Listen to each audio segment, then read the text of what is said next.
statistical, mathematical fact never has been down. has broken every single record. There is no asset that has come close. It's the only thing in the industry that was not touched, that was not hacked, and it never fails doing what it promised in 2009. It's never What's failed. the best performing asset the world has ever seen?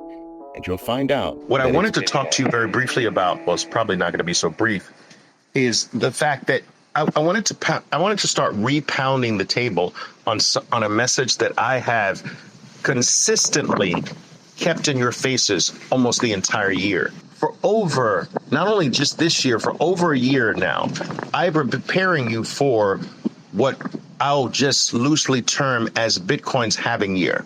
All right, so we're in 2024 and it's Bitcoin's halving year, right? So April 19th, Bitcoin went through its fourth halving. Bitcoin's halving years are very special, and because it's almost as if Bitcoin has its birthday every 4 years, like every leap year, right? It has its birthday every 4 years. And in a way, nothing in between these 4 years really matters. Everything in between Bitcoin's halving years are really basically noise. Up and down, rockets to the upside, crashes to the downside, long periods of consolidation, do nothing periods. All of that really doesn't matter. What really matters at the end of the day is where Bitcoin is every 4 years on halving day to halving day to halving day to halving day. That's all that matters. And a lot of us we get wrapped up into and confused by and thrown and tricked by all of the noise that happens in between. So halving years are very important for that reason and many others. But what I've been preparing you for, or what I've attempted to prepare you for and consistently pound the table on, is the fact that a consistent pattern happens with Bitcoin every halving year. I believe that Bitcoin is one of the easiest assets to actually predict because its monetary policy is upfront, transparent, and known over the next 100 plus years. It doesn't change like a politician. You don't have to rely on surprises or earnings or anything like that. TikTok next block, virtually, for the most part, every 10 minutes, you know what's being issued, you know what's going to happen. Every 2016 blocks, there's a difficulty rate adjustment, which makes Bitcoin conscious. So it adjusts itself to the environment, roughly every 2 weeks or so. That's crazy. So it is the most predictable, in a broad sense, the most predictable asset, money that we've ever had exposure to as a human species, right? So every 4 years, there's this predictable tendency. And the tendency is for Bitcoin to, during the first part of the year, take a bump to the upside, which Bitcoin did this time, same as it always does. Takes a bump to the upside. That's the first part of the year. Then then it subsides. So the first part of the year is a bump to the upside and a subsiding. That's the first part of the year. Every halving year, go back and test me on this if you dare do. Every single halving year, a bump to the upside and then a subsiding. That's the first part. Then it spends the middle part of the year vacillating, jostling around. Right? What's Bitcoin? That's where we are now. We're in the jostling around period. We're in the jerking the people who think they're smart enough to trade Bitcoin around period. That's the middle of the halving year, the jerking the idiots and the bozos around period. That's where we're in now. We're vacillating between 50 and 70,000.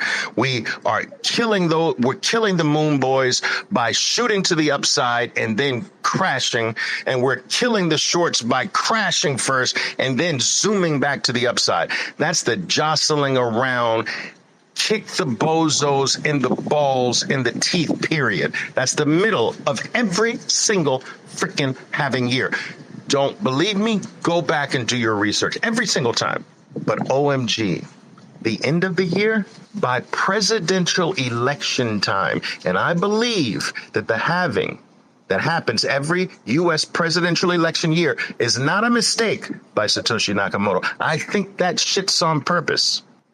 And I think that it moons during the presidential election time on purpose. Yes, I believe that. Just to be a freaking middle finger to the system and to be in your freaking face. It's mooning by U.S. presidential election time every single freaking halving year. You don't believe me? Go back. You've only got 4 of them to look back on, right? So just go back and do your research. So what does this mean if I'm right and I am right? This means that you have just about until October to get your shit together. You have just about until October to get yourself to 1 Bitcoin if you're capable of doing that. And you haven't done that yet.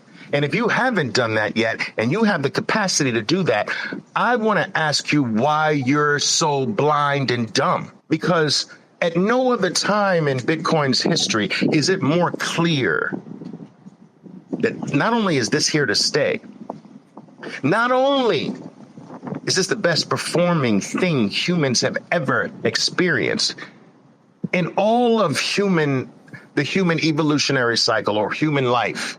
Not only is this the most secure thing that human beings have ever had the ability to have, to possess and hold. Not only can it not be stolen, taken, confiscated, inflated, debased away, it's becoming more so. It is more that today than it ever has been in history. In 2020, it was riskier to buy Bitcoin than it at $4,000 than it is today at $70,000. It is safer. It is a safer buy at 70 than at 4,000. And at 4,000, it was a safer buy than at 400. And at 400, it was a safer buy than at $4. And at $4, it was a safer buy than 4 cents. Bitcoin gets exponentially more safer every freaking 10 minutes.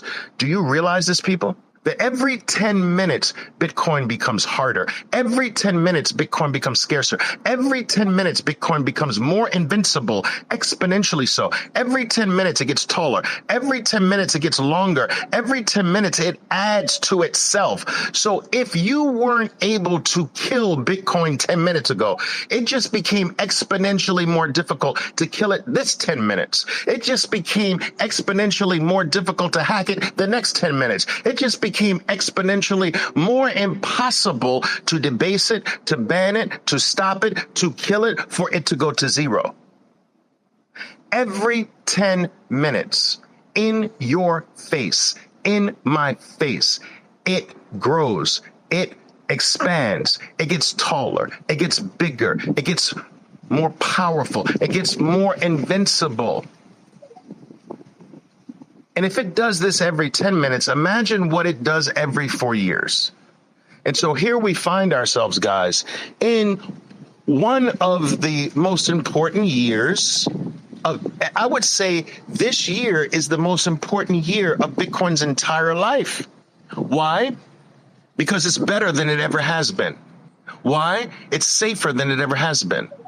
Why? It's more secure than it ever has been. Why? It's more invincible than it ever has been. It's more unconfiscatable than it ever has been. It's better than it ever has been right now, today, than any other time in the frickin' past. And so I would then once again ask you, if you have the capability to get to 1 Bitcoin and you haven't yet, why are you so blind and dumb? Why do you not see this? Bitcoin's the best performing asset of using every single metric you can humanly think of or create. It has beat the pants off of everything that human beings hold dear. And it is about to outprice you forever. Listen to me, people. I'm going to repeat that. It's the best thing that human beings have ever been exposed to. It's the best thing that you will ever have in your entire life. And it is about to leave you forever. Now, I'm not saying that you won't be able to access it.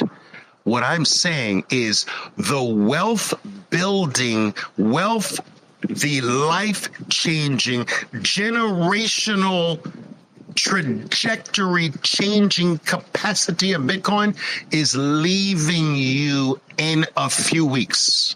You will never, ever, ever, ever, ever again have the ability to change your future the way you can change it now within the next few weeks.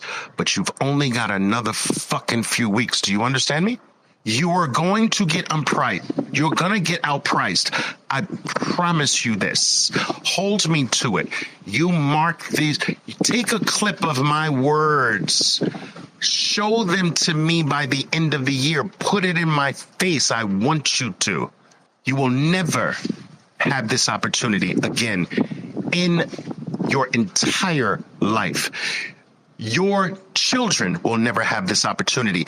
Kids not even born in your family, your entire generational bloodline will never have the opportunity that you have today. And guess what? I know it. I know 80% of you are sitting here missing it. It's the 80-20 rule. I guarantee you. Do you realize, people, that if you choose to not have Bitcoin, you're selling Bitcoin. Think about it. You choose to buy Apple stock. You sold Bitcoin to buy Apple stock. Oh, yes, you did, because it could have been Bitcoin. So it's the same as selling it. If you buy a useless piece of contraption that you think means something to you today, and 3 months from now, it'll be in the closet collecting dust, you sold Bitcoin for that contraption. You're selling your future every time you do not put it in Bitcoin. Now, I'm okay if that's meaningful and useful for your life. But a lot of you waste your resources on bullshit. You're buying shirts with other men's names on it that don't care about you. You're buying purses to show off for your neighbors and cars. I did that shit too. Guys, I had 33 cars, 2 warehouses, and 24-hour drivers. I had 3 drivers on 8-hour shifts just to make sure I had a driver every minute of the 24 hours. They were responsible for keeping my cars clean, doing all the maintenance, the oil changes, the whatever. And they were responsible for removing which cars were in the front of the garage and which ones in the back, the most likely that I were going to take. I had 2 custom limousines. People listening to this broadcast now have probably driven in my custom-made limousines if they're with me long enough. I had 33 cars. 8 homes around the world. I spent millions of dollars a year at dinner tables. Fucking ridiculous. And I think back on these times, right? Private air travel waste. All that bullshit. What if I put that into Bitcoin? I was spending Bitcoin in 2010, 2011. I was spending it. I was spending my future. We still have that opportunity today. Bitcoin can still make a difference. It will forever provide self-sovereignty, no matter when you get it. Even the latecomers will be able to have self-sovereignty. Those that come into Bitcoin when it's millions upon millions of dollars a unit, a coin, they come in late, they will still be able to enjoy self-sovereignty. They will still be able to enjoy decentralized money. They will still be able to enjoy an asset that can't be stolen, debased, taken from them, confiscated, or inflated away. These are things that are eternal in Bitcoin. So don't get my message twisted. What I'm saying you're going to miss out on is the generational bloodline change you can make for your entire life today. That's still available, but this is the last one. This is the last go, because the next cycle is in the millions of dollars, and your little $100 DCA a week or month or whatever is not going to do it. You'll get self-sovereignty. You'll get unconfiscatable money, yes, forever, but you won't get bloodline change. Do you understand me? The opportunity is now. It's the last one. That's why I'm pounding the table so hard. There was a time in the U.S. the so-called American history, where they used to have free land runs. You've read about these things, right? Free land runs. They gave out free parcels of land to encourage exploration, to encourage families to venture further west. And they would announce these free land runs at saloons and shops with bulletins on the wall. There would be a guy handing out flyers in the middle of the town square with a bell. Come on out tomorrow for free land run. Bring your families. Free land run. 12 noon tomorrow. Free land run. Bring your families. And families would come up, join this race at 12 noon. They'd have chalk lines creating the land parcels. And one guy would be standing at the starting line with a gun. And he would yell out instructions. When I shoot this gun, whatever family member you chose, the fastest one, hopefully, that family member is to start running like his entire future life depends on this run. And he's to run until he hears my second shot. And when I shoot the second shot, he is to drop to his knees and take the wooden stake that we give him. And he is to stake his claim in the ground. Ever hear that term, stake your claim? That's where it came from. America's free land runs. Some of these families today are the wealthiest families in America. The ones that understood the value and never let it go, never sold it, passed it on from generation to generation. There are thousands of kids, families that still live off of the wealth from a fucking free land run hundreds of years ago. I am telling you that there is a new America. There is a new land called Bitcoin. There's a new digital world where the land runs used to be free. They're not free anymore. They used to be. Bitcoin used to be at zero. It's not free anymore. But it's still cheap, because in the American history, if you read properly, you'll realize that these land runs stopped being free and started being cheap land runs to entice further frontierism. It stopped being free, but it started being real cheap. We're in the still real cheap phase. Now, you can still buy land in America today. You can still enjoy the benefits of land ownership. You'll probably always be able to do that, but it won't create generational wealth for you anymore. Oh no. I don't care what your YouTubers, your real estate Google mogul YouTubers say to you. You're not changing your generation by buying real estate today. Bullshit. That era is gone. Do you understand? Oh, you might make a living. You might scrape by bragging about, oh, my rental income is $1,500 a month. Really? That's what you're bragging about? You put up $250,000 to brag about your rental income of $1,500 a month? Are you fucking kidding me? That's not generational wealth. That's not setting up kids and families that are not even born yet in your bloodline to be secure for the rest of their lives. That's not happening with land anymore. I'm telling you, that era is gone. But we now are in that era in Bitcoin. There is a new land. It is a digital land. It is a new world. It is a digital world.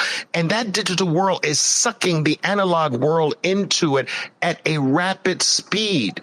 It took our pictures from us. All of our pictures have been sucked into the digital world. When's the last time you've held a freaking physical photo album in your hands? Your pictures are gone. They left you. They left to live in a different world. That world is digital.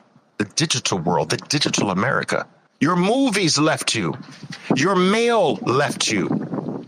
Hell, for some of you, your dating is over there. Your beautiful girls, guys, are living in the digital world. You talk to beautiful girls you've never seen except digitally today. Everything has left you for the new world, the new frontier.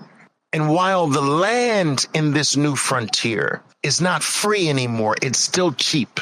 But you've got only weeks for it to be cheap. That's my main message here today. Cheap is going away forever. People, listen to me, forever.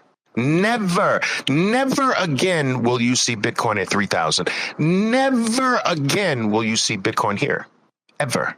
And so it still matters at 60,000.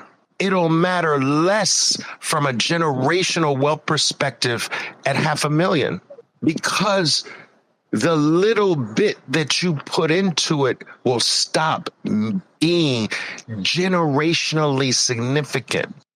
Again, you will always be able to benefit.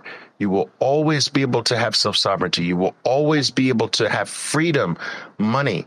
But generational trajectory change capacity, that's what's leaving you in a few weeks. What does this freaking mean? You better get to work. That's what it means. You better make everything else in life second to this over the next few weeks. Nothing is more important for your children, for your wives, for your husbands, for your future, for your grandkids, for your future lineage, your future protege. Nothing is more important than the next upcoming weeks, people. Now, if you want to debate me on that, and roll the dice on me being wrong, I'm afraid. I know this might sound cocky, but may God bless your soul. Let me see if you got anything for me here, guys. Buy the Dip says, Ali, if this career path ever fails and Bitcoin fails, become a preacher. I told you, man, I lived in church my whole childhood, man. Crazy. That's where it comes from, you know? Leader Face is asking, Oliver, which cycle do you think exchanges will have a liquidity problem? I don't see this one happening, but maybe the next one?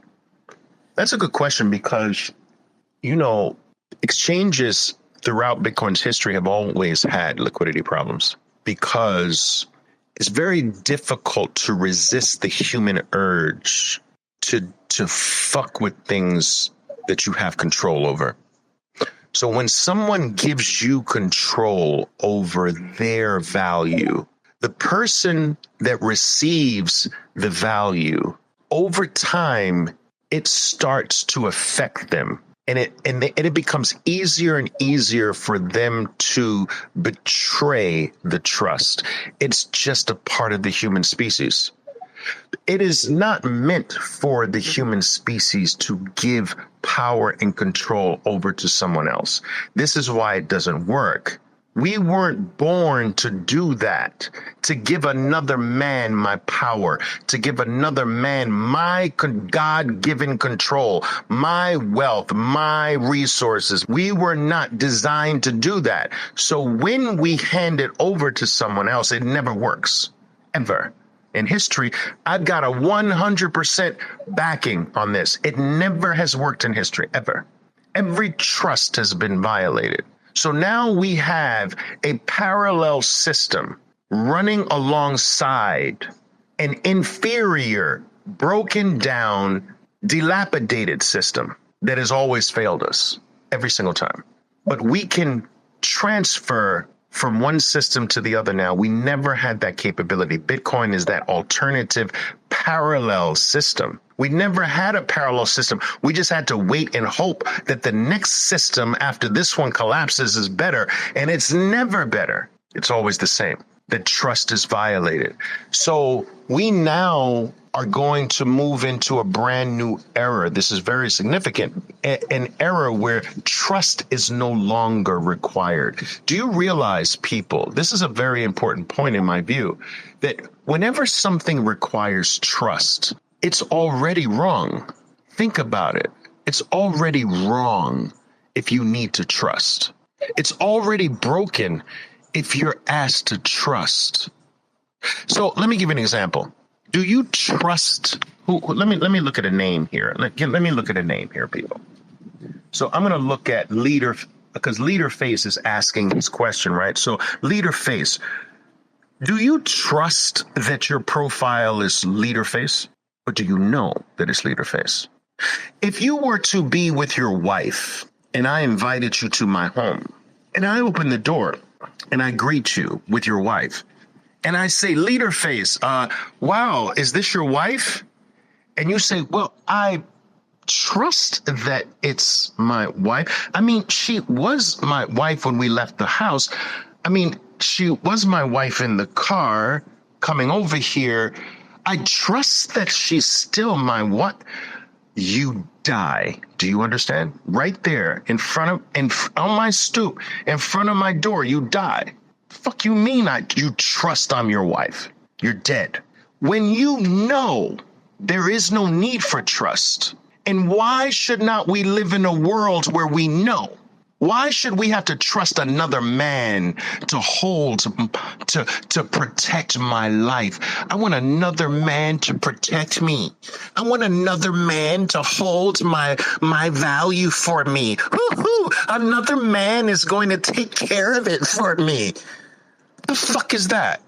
Bitcoin has come to allow us to regain our manhood, to regain our humanhood. We don't need another man. We don't need another bald-headed, three-piece wearing, suit-wearing white dude that basically says, you're too stupid to hold your money. Give it to me. Like, come on. And so I know this is a long, circuitous route to answer your question. When do exchanges fail? They fail if they start fucking around with Bitcoin. But in every case, giving Bitcoin to these people to hold for you, that's the thing that has always failed in time. It is very difficult to fight back the human urge to take advantage of someone else's power when they give it to you. Will it happen? I say yes. I say that Bitcoin has the potential to bring down the whole freaking financial system if they start fucking with it and start playing with it. No one who's played paper games with Bitcoin is alive today. Think about that. All of them are dead or in jail. Think about this, people. Every single entity, every single person who's tried to hurt Bitcoin is dead or in jail. That is not by mistake. That is not a coincidence. And it will happen to Wall Street too. It'll bring about a Bear Stern moment that will make the last Bear Stern moment look like a freaking anthill. Let them start playing with Bitcoin and watch what happens. It'll bring down the whole system. It'll bring down all of Wall Street. It'll bring down the international banking system. Why? Because it's the only thing human beings can hold. You see, when the system doesn't allow you to hold your own value, it can manipulate the system, because it holds the system. This is the problem with gold, right? The problem with gold is that gold was co-opted. Who owns the majority of gold in the world? Governments. It's finished.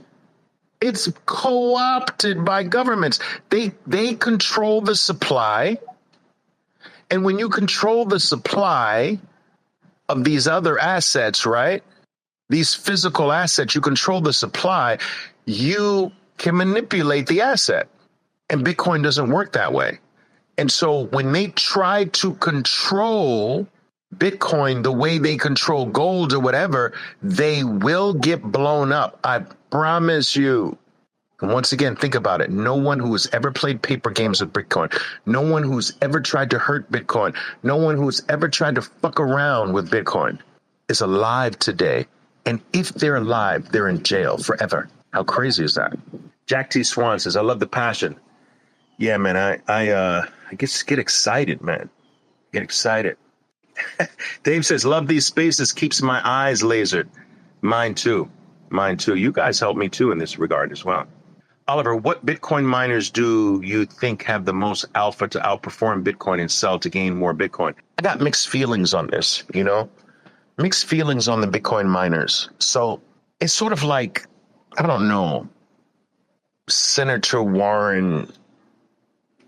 Elizabeth Warren going over a cliff, but in my brand new Maserati or something like that. I have mixed feelings. You see, because if this is something that you do artfully well, you have a talent for this. I've done nothing with my life except trade the market. So I would fall into that category. I think that the majority of people over time are going to lose trying to trade miners or anything for that matter for Bitcoin. I think that over time, you can do studies on this, that instead of trying to trade a miner for more Bitcoin, instead of putting what you trade in the miners in Bitcoin itself, over time, that line, that there's two lines, the miner line for Bitcoin and just the Bitcoin straight line. I think that line supersedes the miner trading the miners for Bitcoin line over time. I think it wins. It's like the tortoise story, right? The tortoise wins because it never stops, but the miners stop. So the miners are cyclical items. You have to be a very good cyclical player with the miners. There are times when you don't want a miner at all. And there are times when, you might want exposure to miners. And so it depends on who I'm speaking to. If I'm speaking to a very talented market player, then by all means, but I'm mostly not speaking to that. Most people are mere mortals. Successful traders are not mere mortals, people. They're not human. This is what I've been preaching this for 30 plus years. Successful traders are not human. They have become unhuman to be successful. They feel differently. They think differently. They see different from the average human being. You have to dehumanize yourself to be a good trader. Most people are mere humans. They're mere mortals. And so for that reason, my message is don't trade. Like, guys, I have a trading business and I tell you not to trade. That's my main message. And it trips people up all the time. And people say, well, Oliver, but aren't you a trader and you're telling us not to trade? Yes, I'm telling you not to trade. The odds are against you. You're going to fail. You're a mere mortal. And it's okay being a mere mortal. And thank God today you don't have to trade. You've got Bitcoin that has outperformed every trader on earth. What the fuck do you need to trade for? You got the best trader on planet Earth, Bitcoin. It's beat us all. It's beat every trader in the world. It puts Warren Buffett to shame. What the fuck you need to trade for?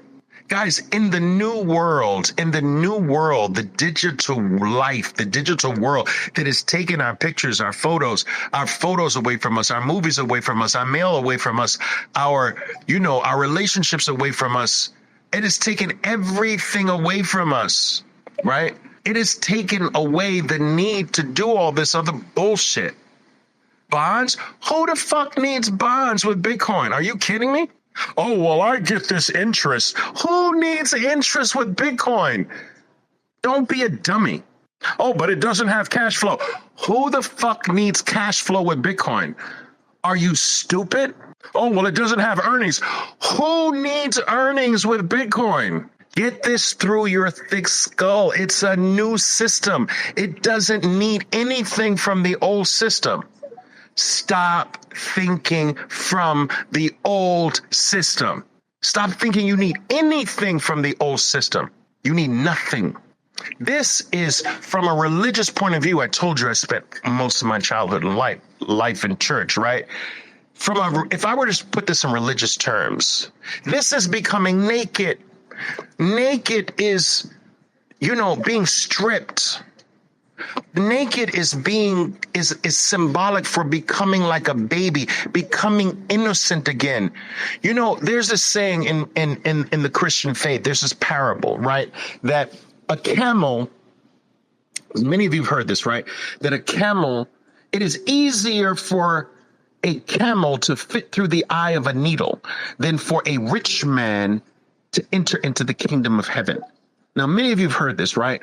It is easier for a camel to fit through the eye of a needle than for a rich man to enter the kingdom of heaven. Now, when I used to hear this as a child, I used to think of the needles my mom used to use to sew a hole in my pants because I ripped it playing baseball outside or something like that. But then after further research, as I got older, I realized that the eye of the needle was meant to be sort of like the little small doors that entered into these high-walled kingdoms.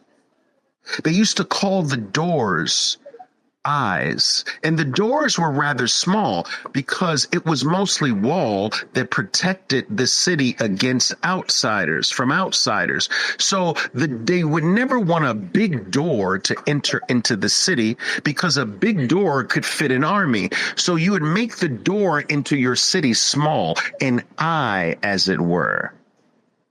And so when merchants would come with their wares to sell to the city dwellers, they would travel on camels with their merchandise from walled city to walled city to walled city. But to enter into the city, they would have to bring the camels first to their knees. Now think of the symbolism in this, right? They would bring the camel to their knees. This is a humbling. You have to be humbled. So the camels are brought to their knees. Now, the camels have all of this stuff on top of them, right? So they're brought to their knees first, and then they are divested of all the merchandise, all the riches. They are divested of their riches.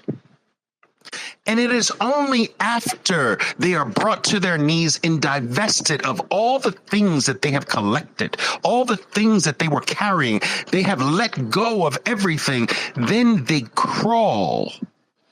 Each camel crawls through the eye of a needle, the eye, the door of the walled city. And then the camels go in on their knees into the city.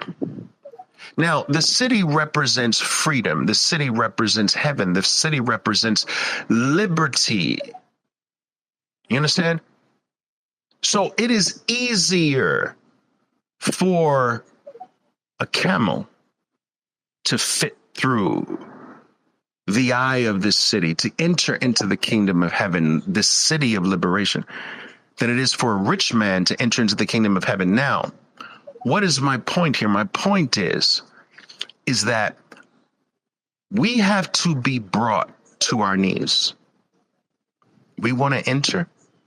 We have to be brought to our knees. And everything that we've been carrying from this old system, every belief, every notion, every idea that comes from the old system, those are the riches. Those are the things that we're carrying. We have to divest ourselves of them. They don't belong in the city. You can't enter the city with your riches. The riches from the old system, you can't enter into the new land. The new land is Bitcoin, this new digital world. We can't bring the old system. So this idea that, it doesn't have earnings, fuck earnings. It doesn't have cash flow, fuck cash flow. Those are riches from the old system. Do you understand? They don't work. Who needs them with Bitcoin? You don't need them in this new city. And you're going to have to drop them. And when you drop them, when you divest yourself of them, as you humble yourself and you divest yourself of them and realize that you were a fucking asshole, then you can enter into this new land, this new city, and then you see it as clear as day. OMG. This is what happened to me, people. And so, no, you don't need trading today. If you have a talent for it, then okay, that's very different. But that's 8% of the population. 92% shouldn't even think about trading shit. You should think about putting you should think about well, in one sense, guys, we're all traders. In a sense, we trade our time for value, for money, and so forth and so on. But we should just be doing that and putting any excess in Bitcoin, moving it to the parallel system. You understand? That's what we should be doing. Sophisticated One says, I agree. I've been saying it for years. Satoshi planned the 4-year halving with presidential elections. That's right. He's too smart to not have understood this. I agree. And there's very little, at least in my limited investigation, I've seen very little that hasn't been almost like it's just done on purpose. Is it the difficulty adjustment that happens every 2016 blocks? That's it. Every 2016 blocks, there's a difficulty adjustment. This is the adjustment that really, truly makes Bitcoin a living, breathing entity. It's conscious. It gives its consciousness. So it consciously makes an adjustment without any human intervention. Guys, can you understand the power and how amazing this is? Do you really get this? That there is not a single human being running this? Like, what else on planet Earth is not run by human beings? What protocol? What system? There isn't, not only Bitcoin. Not a single human being runs it. It's running without human intervention. Are you fucking kidding me? Holy shit. It's breathing. It's breathing every 10 minutes. It's adjusting to the environment every 2016 blocks. Now, 2016 is a very interesting number. Why does Satoshi come up with 2016? Like, what did he fucking pull that out of a freaking hat? Did he have like just a bunch of numbers and just said, okay, let me just pick a number. Oh, this one's 2016. Let's make this the difficulty adjustment. No, every 2016 blocks is meaningful. Why? Because when you flip those numbers around, if you flip the numbers around, it's 6102. 6102 was the act under President Roosevelt that confiscated gold from all of its citizens. That hidden message, wow. 2016 flipped around 6102. And so I've just found all of these almost miraculous things that are not, it's so consistent in so many that it can't just be by chance. It can't be. It's freaking brilliant. Wild, right? Crazy.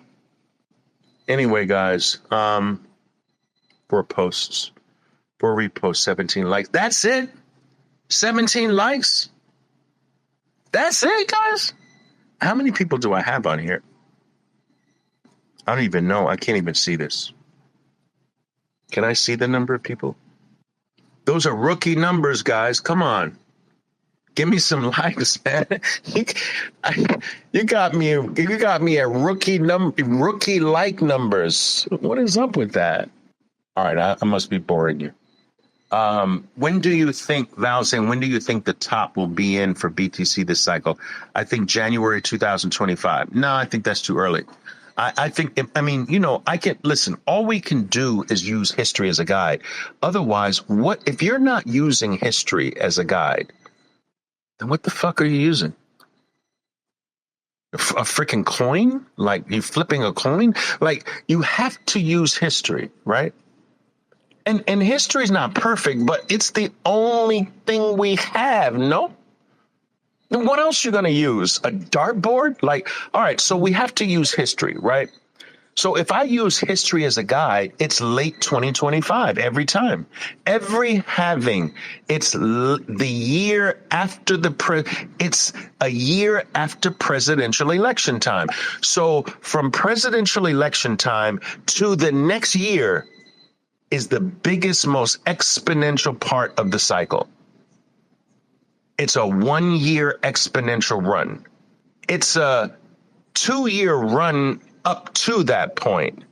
But the exponential part of the run is 1 year from presidential election, think of it this way, November to November. Now, I challenge you, I encourage you to do this, to not just take my word for it. You go on TradingView, pull up the weekly chart of Bitcoin, and just go back every 4 years. We're in the halving year 2024, then go to the halving year 2020, then 2016, then 2012, and you will see November to November is the exponential part. In 2020 and 2021, it was November of 2021. Go back and look at it. And then 4 years back from that, it was 2018, 2017, 5 years, November of 2017, more or less. Boom, finished. And then 5 years before that, it was the other November. So to say January, that doesn't make sense to me based on history. I don't know where you get that from, right? I just go by history. And people fight me on this. They're like, oh, because of this and because of that and this and that. And I'm like, dude, listen. Why would you bank on something that never happened instead of banking on something that has always happened? Like, I never get this. Guys, look, I train traders and give them my money. That's what I do, right? I train traders to do the right thing, give them my money, because I can't be at every place at the same time. So while I'm trading Apple, someone could be trading Microsoft. I can't trade Apple and Microsoft at the same time. So that's what I do, right? And I will tell you, I've been doing this for 30 plus years, training traders, right? Now, I've seen this so often, and it has never failed to baffle me. It's never failed to baffle me how people will come up with a scenario in their minds that never happened before. It's totally mental fabrication. Right? And they will place more faith in their mental creation than what has always happened. Like, and I've never understood this. Like, why would you create a movie in your mind that has never happened and then see what has always happened and then place more credence, more faith, more conviction, and worse, your money, put your money on your mental creation versus what has happened every single time? Like, that doesn't make sense to me. So if the Bitcoin bull cycle tops out around November, the year after every single halving in its history, why would you choose to believe something else that has never happened? Because what hasn't happened is just a mental creation in your mind. What has happened is fact. So people fight me, and I'm just giving them facts. I'm just telling you what is always done, dude. It is. I'm betting on this until it stops doing it. I'm not betting on your mental creation. I'm not betting on some theory that has never happened. I'm betting on what has happened. I'm betting on facts, bro. You want to fight me for betting on facts? Okay, then have fun staying poor betting on your freaking mental Disney movie. All right, guys, I got to go, man. I got to go. I'm going to go grab something to eat. But anyway, man, I thank you guys for coming. I still can't see. How many people do I have here? Can I see how many people I have here? It's probably like just 20 people. You guys suck. All right. Go to work, guys. You got a few weeks. Go to work. Go to work. This is your wake-up call. Go to work. Ciao. Boom. My name is Oliver Velez, and I am your 13%er Bitcoiner. Be safe out there, and until next time. Boom.